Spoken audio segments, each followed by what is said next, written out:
Great, thank you, Rob. And just to double check, hopefully people can see and hear me all right. Sunday mornings haven't been the same for us church-going people for quite some time. Ever since March 2020, we've had to get used to Zoom church.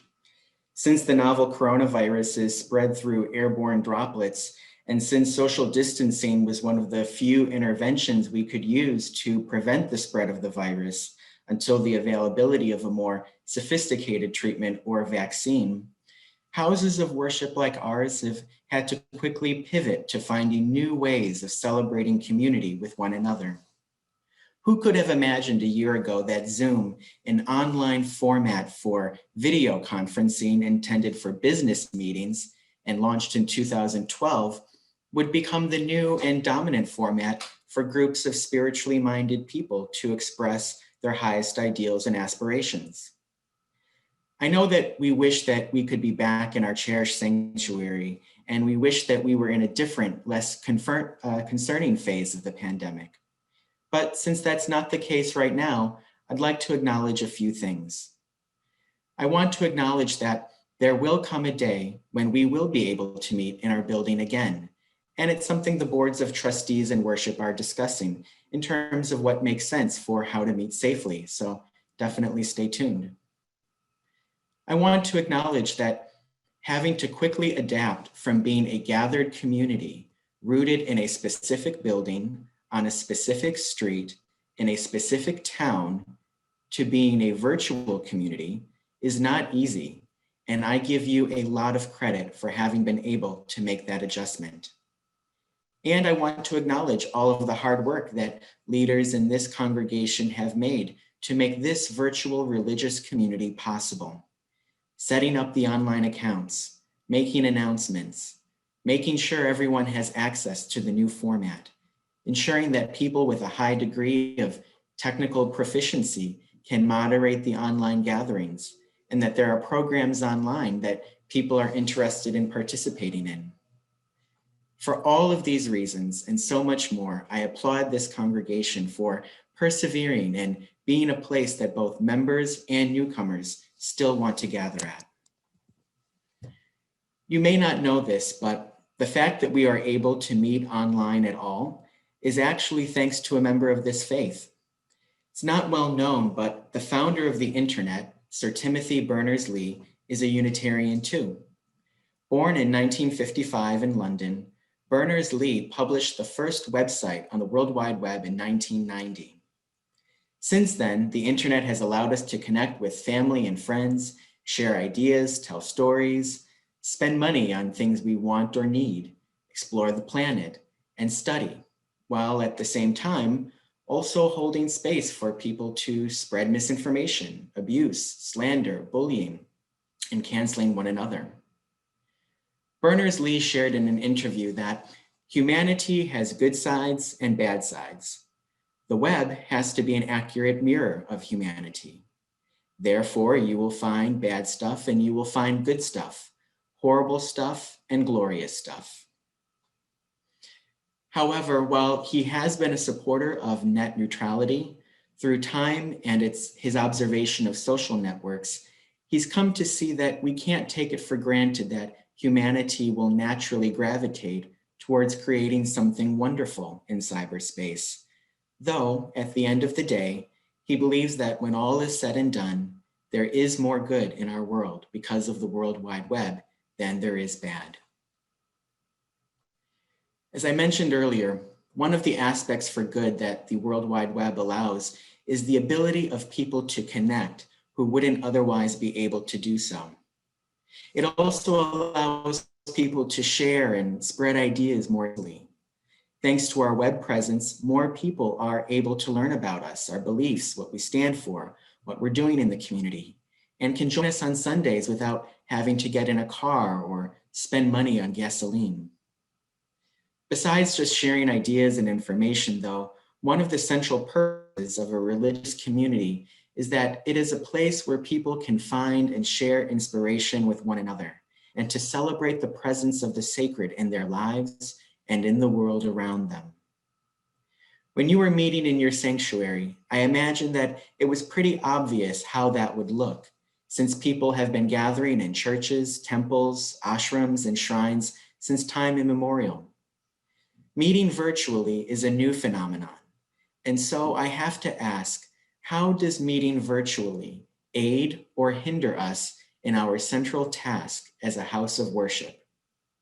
Does meeting together in cyberspace connect us more deeply to our spiritual center and give us an opportunity to encounter what the poet William Wordsworth described as a sense sublime of something more deeply interfused?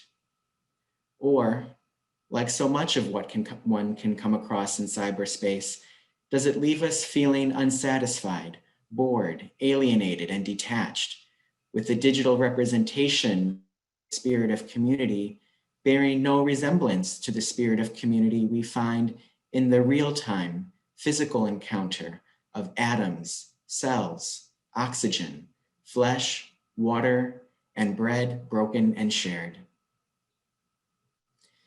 In some ways, these questions are not completely new. Religious groups are actually one of the first groups to adapt to new technology. You can hear religious programs and music on the radio. There are religious television stations and programs. There are religious podcasts and live streams.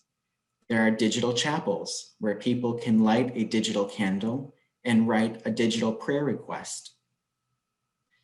Now, the definition of digital is data which is expressed as series of the digits 0 and 1, typically represented by values of a physical quantity such as voltage or magnetic polarization.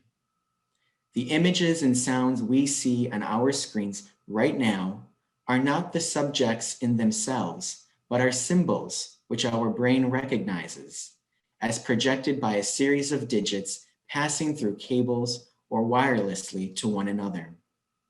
We take this technology for granted, but it's amazing when you stop to think about it, how our very physical bodies and sounds can be transmitted externally by means of digits. Digits which have no material reality in themselves, but which now carry the weight of our world. In the modern era, we use these symbols, these digits, to convey the entirety of our modern existence. Every book that has been written, every piece of knowledge we've amassed, every dollar saved or traded in the markets, medical records, ballots cast, and photos of our dearest people and memories all exist in the digital sphere, mediated by zeros and ones. And yet, these digital facsimiles aren't the thing in themselves. The money we transfer on our bank's website from our checking to our savings account isn't the same thing as an actual pile of dollar bills, which in itself isn't the same thing as an equivalent pile of gold bars. And a photo of friends celebrating a birthday isn't the same as being in the company of those same people who have an existence outside of that digital reproduction of a moment in time. Cognitive scientist Donald Hoffman, a professor at the University of California, in his book, The Case Against Reality, discusses this phenomenon. He explains that for as long as our species has inhabited our planet, the process of natural selection has given advantage to perceptions which hide the truth, but which guides us towards a useful action, which helps to keep us alive. So, for example, if we see a speeding car, we don't run in front of it. If we see a tiger, we hide from it. If we see mold growing on bread, we don't consume it. These perceptions, he says, aren't ultimate objective reality, though. For example, when you click a file icon on your computer or smartphone, that icon isn't an authentic representation of what the computer file or phone app actually looks like, but it's a useful symbol that helps us recognize what it is. In like manner, he suggests that objects we see in our daily life are merely icons which allow us to easily and safely navigate the world we live in.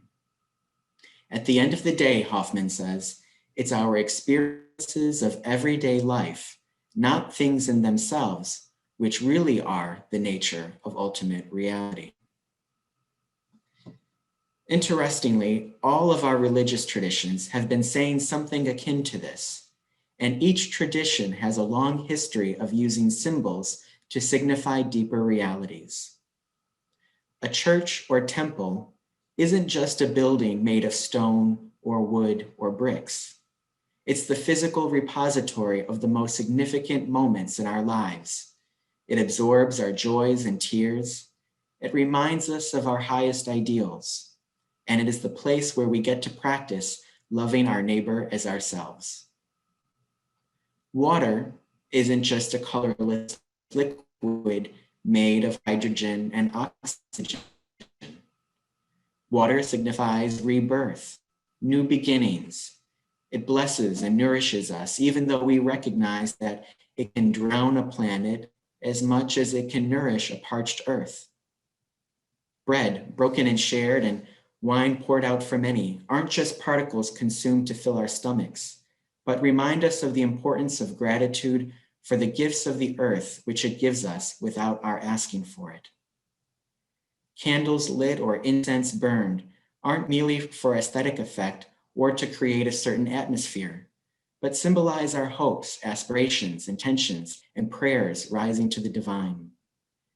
The sacred words of prophecy or parable that are read and reread week after week are simultaneously sounds echoed in whatever human idiom or alphabet are used in any particular community, and at the same time represent a timeless message from a divine source whose wisdom transcends every human language. And so we who gather here digitally on Zoom week in and week out, who are fully present and yet not physically present, can we truly have an encounter with the spirit of life in this digital space? I hope we can. I'm reminded of a beautiful piece of journalism I read earlier in the pandemic about how members of the Society of Friends, also known as the Quakers, gather for silent worship on Zoom in place of their usual meeting houses. The reporter interviewed a 76-year-old man in Brooklyn named Ted, who's a veteran of the Vietnam War, who's been attending Sunday morning meetings for the past 27 years. He was attracted to the Quaker faith because of their view on nonviolence, and he described himself as a very conflicted, confused, and bewildered man, for whom the silent Sunday morning worship keeps him balanced, saying, "The meeting for me is a touchstone. It's the thing holding me together." The reporter asked Ted if it was possible to actually gather with God on Zoom. "Let me think for a minute before I speak," he said. They sat in silence for a moment. "I think so," he shared. "Most of us are quiet enough to hear the gentle voice." As your new consulting minister, I hope that whether we're in person or online, that this congregation can be a place where we can hear the gentle voice, calling us with sighs too deep for words. Thank you. Closing words, Mark? Very good. Our closing words today are by the late Unitarian Universalist minister, Robert Mabry Doss. "For all who see God, may God go with you. For all who embrace life, may life return your affection. For all who seek a right path, may a way be found and the courage to take it step by step."